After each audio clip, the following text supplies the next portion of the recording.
In this video, we're taking a closer look at the radiological features of a wasp using micro-CT scanning. We'll reveal the intricate internal structures of this fascinating insect, highlighting details you won't be able to see with the naked eye. So, in this video we're going to be looking at some further radiological features of the wasp, starting with some thanks and acknowledgements. Again, Mr. Nick Call scanned over 30 of the wasps used in the presentation, but perhaps even more credit has to go to these two redoubtable ladies who obtained two wasp queens from large nests. So they were very brave. That is Professor Serian Sumner and her very senior research fellow Dr. Cynthia Oy, both working at University College London. So many thanks to both ladies for bravely collecting mature wasps. I'm not sure I would have done so. Now, we'd previously, of course, looked at the tracheal system of wasps, and not only the abdomen but also the thorax and head. So as it were, we've done that bit. We had also looked at some features of the head via the tracheal system. We cut in and looked at the brain, and we'd also remarked that you could see the three simple eyes, the ocelli, where they passed through the relevant air sac in the brain.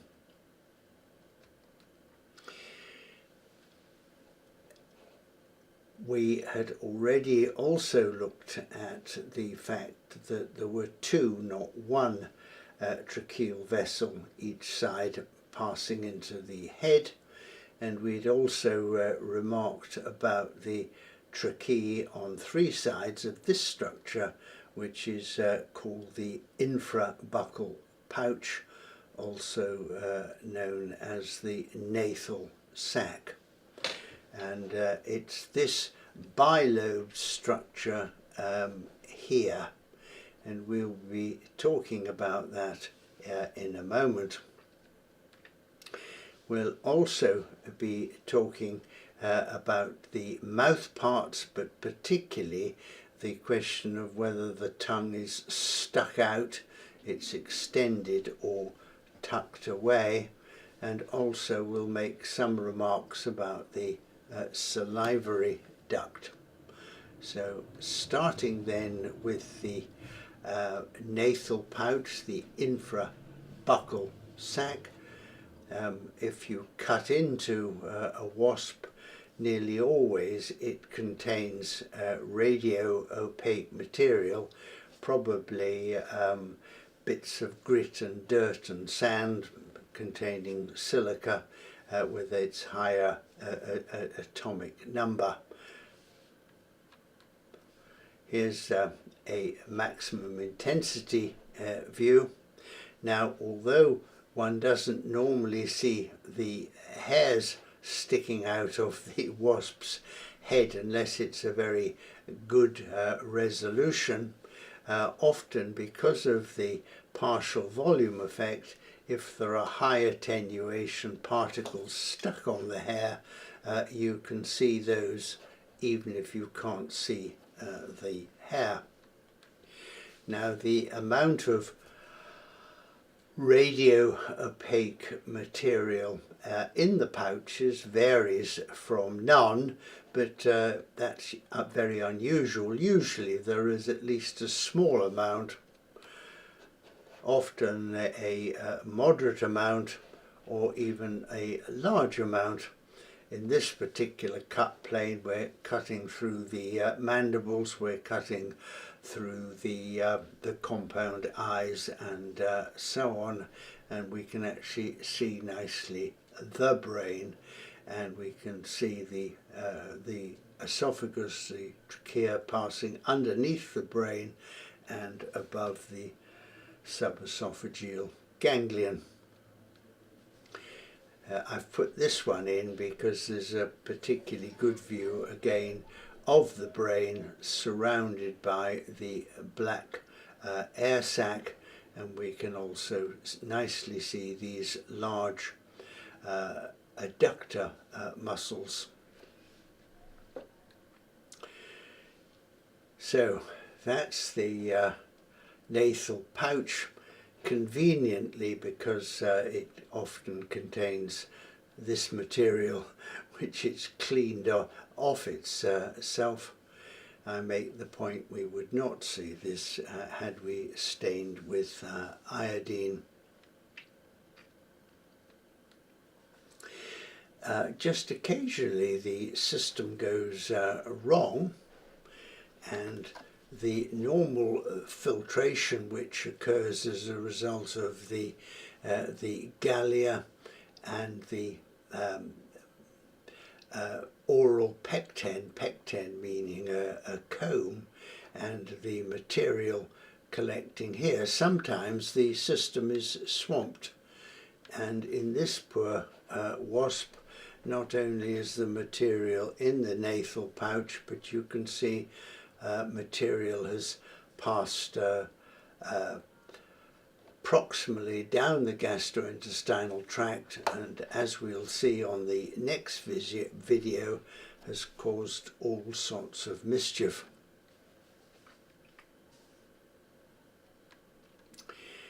Now, nearly all the textbooks show pictures of the tongue, the labium being extended. Now, in my experience, this is distinctly unusual. Now, here's one we've found in which the tongue is extended. If I just remind you of the anatomy, this is part of the maxilla. These are the two stipes.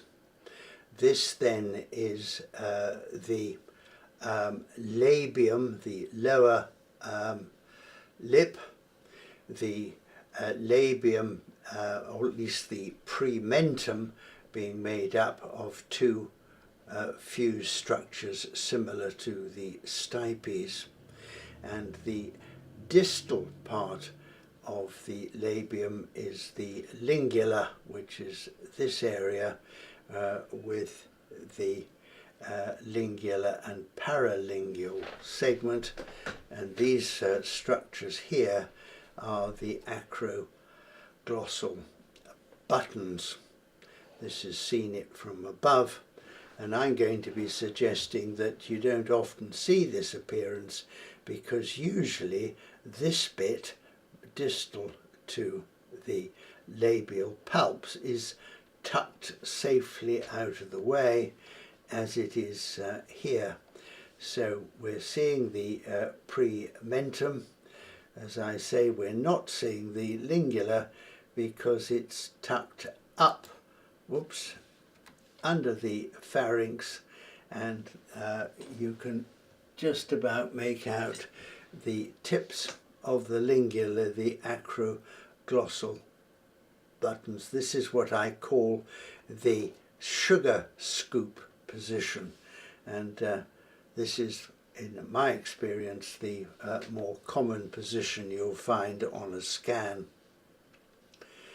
Now, the salivary duct is a useful anatomical marker because it drains into the back of the hypopharynx, into the salivarium. Now, because it often seems to contain air, often you see it better on a reverse view, the sort of attenuation view we would use for looking at the tracheal system.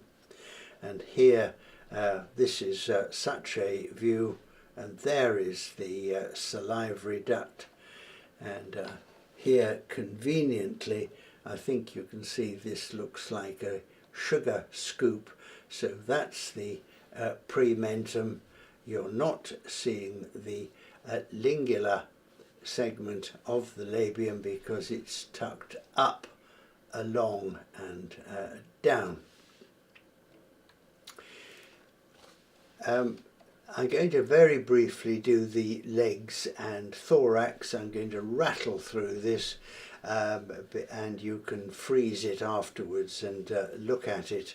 But I've got these, my information from Carl Duncan's book, which is quite difficult to get hold of these days. It's quite useful as an exercise to make sure that you can see all the segments of the legs. In other words, the coxa, trochanter, femur, tibia, and the 5 sections of the tarsal, starting with the large basitarsus, and right at the end, of course, there's the pretarsus and the claws and the aroleum. Now, on the front legs, there is an interesting structure. It's called the strigil, after the instrument that the Greeks and ancient Romans used. They didn't use soap, they used oil and then scraped it off with this thing called a strigil, and nature had it first, because here you can see on the tibia a single spur, which is called the strigil, and it goes up against the basitarsus, and it's very useful for cleaning the antennae, whereas the front legs just have a single spur. The middle and back, the meso and metathorax tibia, have 2 spurs. Now, rattling very rapidly through the thorax, other than to make the point that it's very strong and welded together and has a basically round and therefore very strong structure. These are some of the anatomical features. Remembering that the thorax of wasps, ants and bees have the first abdominal segment, the propodeum, stuck on the back of the thorax, back onto the metathorax. Here you're seeing the spiracle, which is, if you like, the third of the thoracic spiracles, but is actually the first of the abdominal ones. Here nice views of the wasp's waist, the pedicle with these 2 large tracheae. So that's enough about the thorax.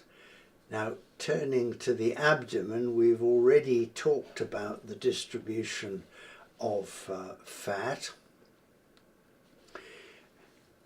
As far as the reproductive system is concerned, one does not usually see ova at this stage, nor does one see very much other than, as we've seen already, a little bit of the crop and the air sacs.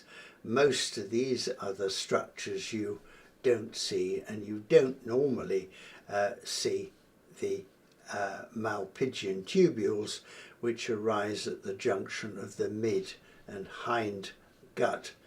Other than that is, you see the poison gland, as we've shown previously. So remembering that the first segment of the abdomen is actually the second. You can see 7 sections here, and the 8th, 9th and 10th are tucked inside the sting recess. There's the anus and the sting and the genital pore between there.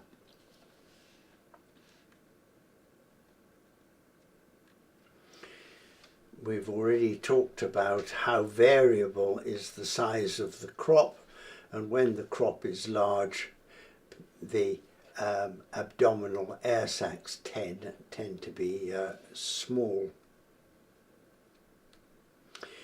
Now, we were very excited when we came to the queen wasps, the mature queen wasps that had bravely been dug out of an active wasp's nest.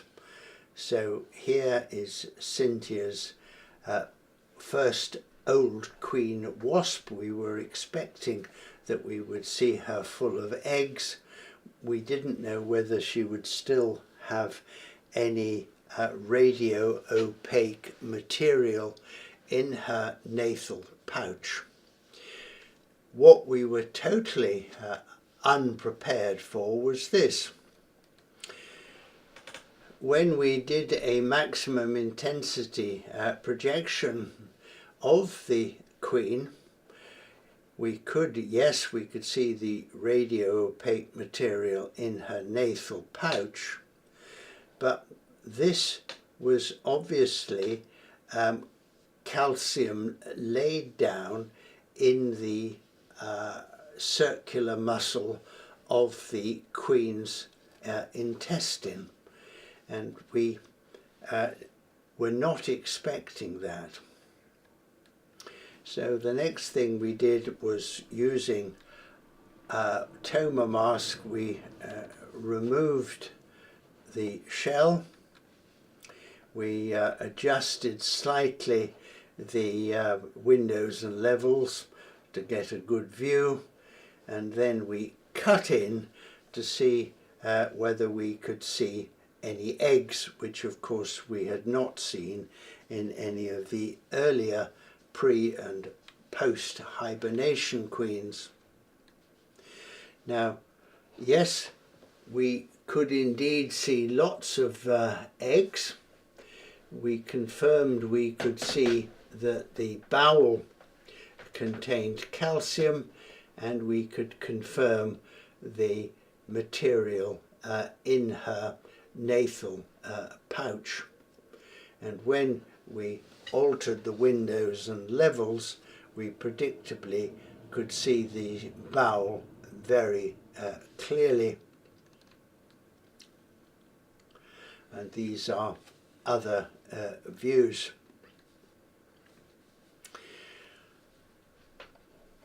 The question is why the queen wasp should have calcium laid down in this way.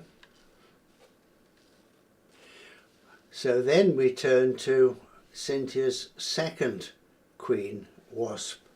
So we started off with her shyly peeping out of her straw, which required masking out. And again, we could see material in her nasal pouch, and exactly the same appearance with material in her bowel. Again, notice that she's absolutely full of eggs. These are other views. Here we've got the legs rather annoyingly in the way. So good old Toma mask has got rid of the legs, and we can now see the wasp's waist, the pedicel nicely, and now we can see the calcification is not only in most of the mid-bowel, it goes right back up to where the crop is.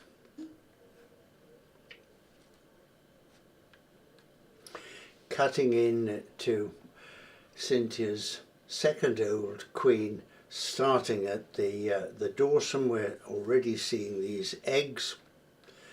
Here that we can see them much better. We can see the loops of bowel, but interestingly we're now able to see some of the Malpighian tubules, presumably because their radio opacity was sufficiently different from the surrounding tissues.